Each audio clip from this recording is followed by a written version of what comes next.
Good morning, students, and welcome to our ICT 7 second quarter week 6 discussion. So for this week's discussion, we will be talking about how the computer works. So how the computer works. So data are raw facts about things, events, or activities that are captured, recorded, and stored on the computer. So these can be in the form of words, numbers, or pictures. Data become information when these have been arranged or organized to be of use and to have meaning to the user. Now let me explain to you how data works on these four words of computer terms. So first is the input. So in this step, data are entered into the computer through input devices such as keyboard and mouse. So when we use keyboard and mouse, we entered data into the computer, which is an input, or what we call input. And then next we have the process. So it is the computer's method of analyzing, managing, or manipulating data. So the data entered into the computer undergo changes. Then the central processing unit, or the CPU, directs the operation of the input and output devices to create the needed information. Then next is the output.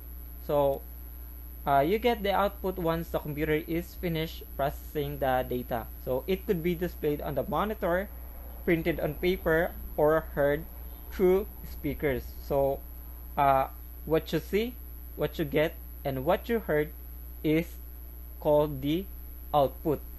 And lastly, the storage.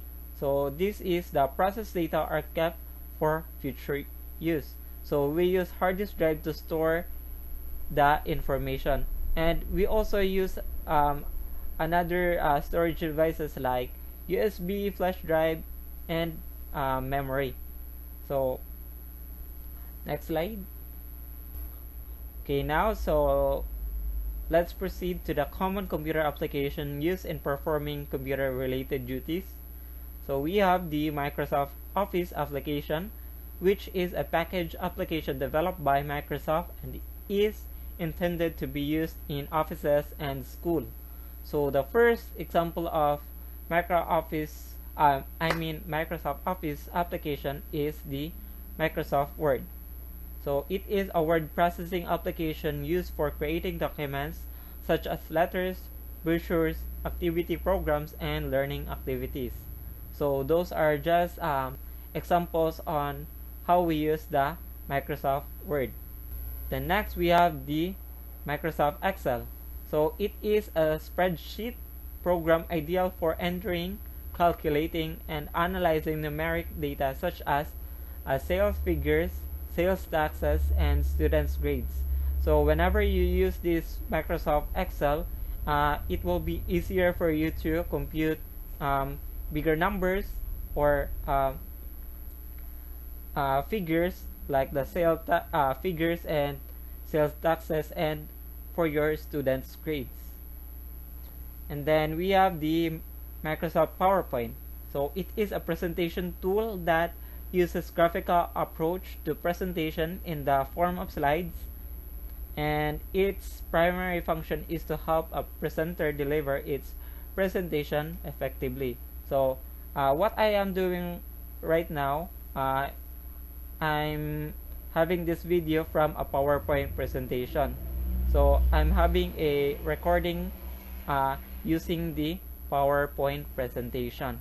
So this is an example of how we present a PowerPoint. And then we have the photo editing software, so which is commonly used in editing and enhancing photos that would give you an excellent output. So when we use this photo editing software, it will help us to enhance or edit our photos that would give us an excellent output. Then we have the video editing software. So it is used to edit movies or video clips. So if you have taken a video, you can edit that to make more more good to view. So that is the use of the video editing software. And next we have the web browsers. So it is an application used to access information on the World Wide Web.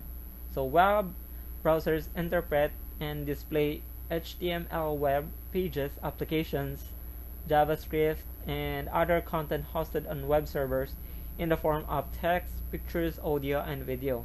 So we have this, the first one, Google Chrome, then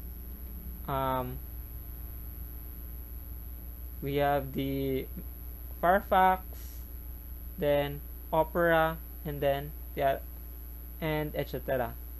So these are the examples of web browsers, which may help us to search anything in the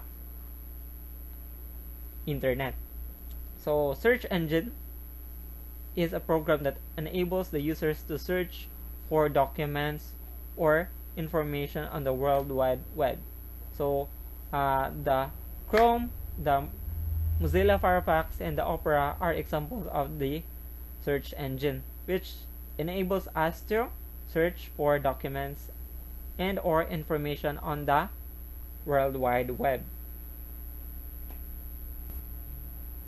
So now let me teach you how to search information on the World Wide Web. So you need to click a browser that you want to use. It could be Chrome, Firefox, or Edge, which the type of the search engine that you want to use in the web browser's URL, or the Uniform Resource Locator, and press the Enter key. So just like for example, you have chosen the Google, so you have to type the google.com on the World Wide Web or the browser, and then press Enter key so that you will be able to enter the search engine, which is the Google Chrome. So to bookmark a page, just click the star icon on the right side of the browser and use the search tab for the address bar of your search engine to find information on the web. So when searching for an information on the web, the results are categorized. All images, videos, maps, news, and more are being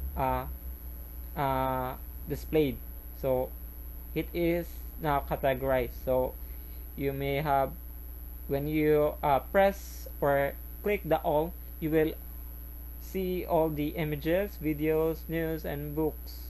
So you can see it there. And that's all for this week's discussion. Thank you for listening, and may God bless you on your work activity after this discussion.